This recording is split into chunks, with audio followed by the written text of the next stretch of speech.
This is me literally driving into the sun. It's so early. It's the end of summer for me.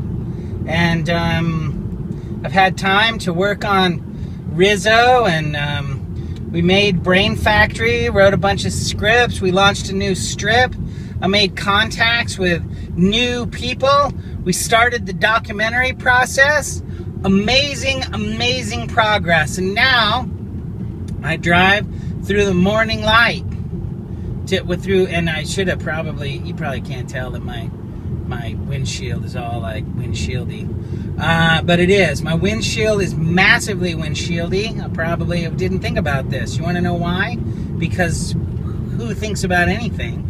No, seriously though, here's the deal. Stopped at a red light on 9th Street, which is where you would expect to stop at a red light. I'm thinking, so, you know, my schedule changes radically. I go from having like a 0 hour a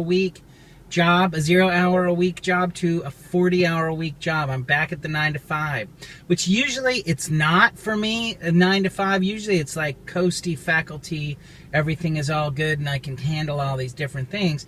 But last term there was a medical situation and my colleagues stepped up and covered stuff. So it's my plan to return that favor and cover everything that I possibly can without making myself too crazy. But they really did step up and do such loving, good stuff for me that I'm definitely gonna be like the hub on the team wheel, whatever. Anyway, I plan on really putting in the energy and the effort there to make good. I'm feeling debt to them. I definitely am in debt to them. We had a big medical situation, and my duties were relieved. Very weird, man. That I teach at a college, and that doesn't really happen very often. And I did follow the bot stops. Now I'm on the left. This could be some challenging traffic as I have to get to the middle. Plus, I'm holding a phone in my hand and talking, which somebody will interpret as me being on the phone. Technically, it could actually be that. I'm going to come in behind this yellow car, which is like an old yellow Tercel, and with a butterfly on the back. Because you know why? Oregon. Because people are nice and they think about rainbows, butterflies, and unicorns mostly here. It is a beautiful place. Look at this bridge, though. Here I come. Every morning I get to cross the Willamette River and go. But why am I doing this video? How does it relate to the documentary? It relates to the documentary that Sean is going to feel like he is standing there with his dick in the wind, because he's going to have the same, you know, like he gets about like 2 or 3 days of like nothing but creative time almost. Seems like to me anyway. I mean, that's not even, he could probably have like 4 days, including Saturday and Sunday, of kicking out drawings and doing all this amazing stuff that he does. And here I go back to, you know, the sun in the sky in the morning. And that's where I'm at, and that's where I have to go, because you know what, apparently you have to continue to make that check.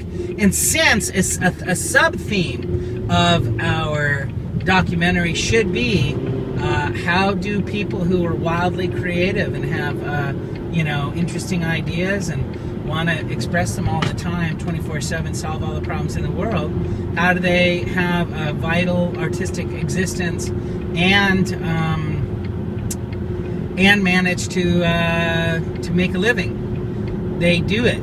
You know what? You show up to your work paycheck part first. That's kind of what you do. And a lot of people probably like, no man, that's loser move. That's why Rizzo is completely marginalized, and where are your novels published, and why aren't you the king of the gods and the monarchy people? That's probably what they're saying. And you know what I say? You know what? Sometimes you just gotta put first things first. And I heard on NPR one time this rocker, he made an album. And he was on like Terry Gross, or probably not even Terry Gross, like some local LA. It was like KCRW, and it was the local LA lady who interviews people who just made an album. And he was like, I just burned all my ships, you know. I was like, I'm making this up because I do happen to know that Cortez burned his ships so that his men would fight for him. But if I were that guy in like 96 when I heard this, I would have said, I burnt all my ships. But he said, I don't know what he said. He just said something that like, this is the only option for me. And I had to go with it. Like there was no going home. There was no going home. I had to put it all in to my musical career. And he made that one album, and I literally never heard from him again. So yeah, there's a lot to be said for going all in, and I'm hella glad that, you know, the Beatles went all in, and all the great bands. I don't know why I keep thinking about U2. I don't even have all their albums. But, you know, like, we're lucky that a lot of bands go all in. We don't even know how in. Look at all the cars heading into Corvallis. I'm in the cross-stream traffic, which means that I go to Albany, which is, like, the lesser desirable place to work, apparently. I don't know. I love it. Anyway, so what the hell was I talking about? I gotta get my brain on, because it's apparently I'm a teacher and my brain needs to like work in a logical and organized fashion, and it's not happening. And this is just a super long and boring video. My apologies. Whoever edits this, edit out everything stupid that I have said, because here I am in the morning. I guess I was talking about that guy. We never heard of him again. The guitarist, the rock band, and then he went all in. And it's like, you know what? You know that's a bridge. And did you hear that? The soundtrack for this video is my blinker on ever since I turned behind the yellow car. So there's the laugh. Okay, we knew that some good laugh was coming. That was it. I wish for this video that logger trucks were here, because that's so Oregon. Oh look it, that's the yellow car. God, I haven't been able to see anything. Literally just been pointing the wheel forward because of the sun. Okay, so there's a lot, but there's a lot of video footage, but is any of it any good? Is any of it useful? That's to be seen by the geniuses that we have working on putting together this documentary about Sean going to Los Angeles, and about our processes as artists living in a world where apparently the comic strip as a medium is something that organizations that make money are not interested in paying for. I don't know. We fought this thing. I'm sure there's going to be a bunch of history about the bazillion attempts at syndication that we made and all the publishing stuff we did. We have had a great deal of publishing. You know, the trouble with, you know, being an artist is that you have to sell your art after you make it. And so sales becomes this enormous piece of what we do.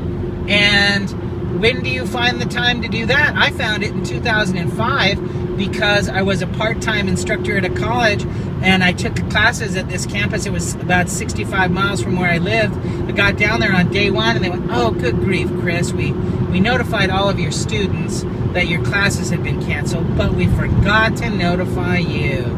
So that summer was when we had time. We had some time. I really was in the jam and put in all that energy, picking up the phone, using Excel spreadsheets or whatever I used. I used some goddamn kind of spreadsheet. I tracked contacts. I called editors not once, twice, 5 times, 10, 15 times to put a strip in a weekly newspaper. It took 10 phone calls, and I had to know the names of their children. It was like, no thanks. I mean, it's nice to be in papers, but when you have to like pretty much marry a dude for him to pay you 20 goddamn bucks a week to get a strip in there, fuck that. I mean it. That was shit. We need help with sales, because I ain't doing it. No. God, what a misery. And plus I'm 50. How old am I? God. When did we do this? Okay. 2005. I don't know. Well, anyway, yeah, I don't know. Yeah, I don't want to talk about that. God, I did it 10 years ago. I just feel like that's not where I'm at now, just as a person. I'm not, fuck that work. Sorry to all of you that wake up every day and you do call logs and cold calls and warm calls and semi-warm calls and oh my God and all the dreaming and all that. You know what? That's hard work.